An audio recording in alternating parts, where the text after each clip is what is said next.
In this example, we're told the daily number of milligrams a patient receives from an IV is jointly proportional or related to the number of milliliters contained in the bag and the number of doses received in a day. We need to generalize this situation with a formula. Then, if we are told that a patient receives 60 milligrams from 1,000 ml bags 3 times a day, how many milligrams will the patient receive from 1,500 ml bags 4 times a day? So there's a lot of information in this problem, and before we jump into it, I really want to just briefly think back to the 2 videos that you've already watched in this module, where we thought about direct variation and inverse variation, and I want to write their general forms. We saw for a direct variation, if we were told 2 variables, let's say z and y. If z and y were directly related, we know a direct formula here would be z is equal to k times y. That is the relationship. If we're told that they are directly related, or there's a direct variation, we know one variable is going to be equivalent to the product of a constant of variation times the other variable. So this would be one way to generalize that form. If I told you that z and y had an inverse relationship, then the constant of variation is not going to be times y, but instead z would be equal to k divided by y. So we see here with an inverse variation, inverse relationship, k is being divided by that second variable y. It should be clear how these 2 general forms are different. We now are looking at a different type of variation, a specific type where we're told there is a jointly related or jointly proportional, or also a joint variation as this is called. And the general form actually is very similar to a direct variation, but we're dealing with multiple variables.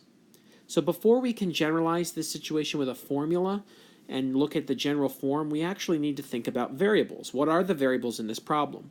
And as I read through this, it looks like there are a couple things going on here. We have the daily number of milligrams, so that's definitely something.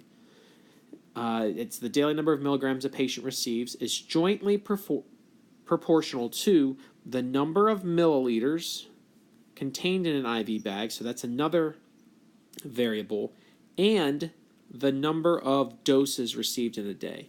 So it looks like I have 3 different variables. So let's let m equal the number of milligrams received. So that's definitely the first one that we had up top here, so we'll call this m.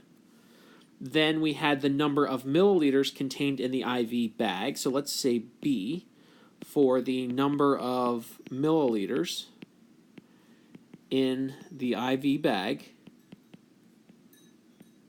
and I'm using b for bag, so that's b. And finally, the number of doses received in a day, let's use d. So this is the number of doses received in a day. So these are the 3 variables being used in this problem. So I want to make sure it's clear to define those, or I want to be sure to define those. Now, if I'm told that m is directly proportional or directly related or jointly proportional, jointly related to both of these variables, b and d, then we know the general form looks like this. M is jointly proportional, so k will be being multiplied times b times d.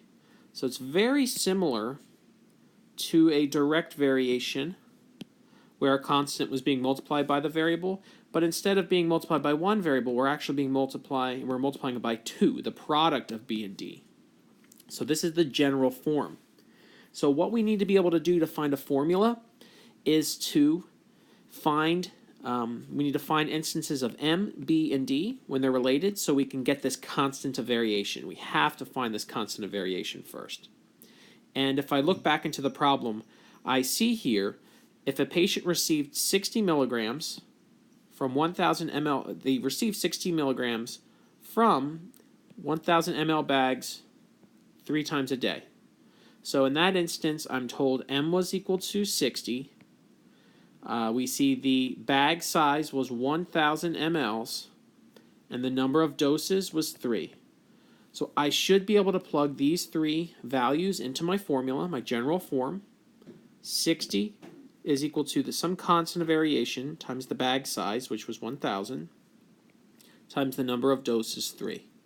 So I can solve this for K, my constant of variation here. My constant variation, if I divide both sides by 3,000,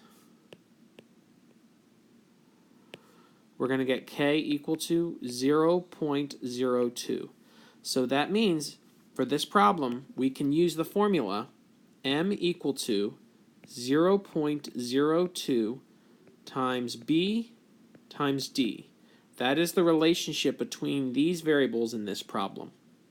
And we can now use this information to address this question here. How many milligrams will the patient receive from 1,500 ml bags 4 times a day? So in this example, we see here the number of mLs in the bag, B is equal to 1,500 mLs. The number of doses is equal to 4. So plugging those values in, I get M is equal to 0.02 times 1,500 times 4, and by multiplying those, I can solve for M. And I got 120. So I see the patient would be receiving 120 milligrams. So just recapping here, we reviewed a direct variation. The general form was the constant variation times the second variable. For an inverse variation, we saw the constant variation was being divided by the second variable. With a joint variation, or if things are jointly proportional, it's similar to the direct variation, but we're actually incorporating multiple variables. So we have, in this problem, the milligrams were jointly proportional to the size of the bag and the dose, the number of doses. So the constant of variation here, the variation constant, is being multiplied by the product of those two variables. They are working together to find the value for M.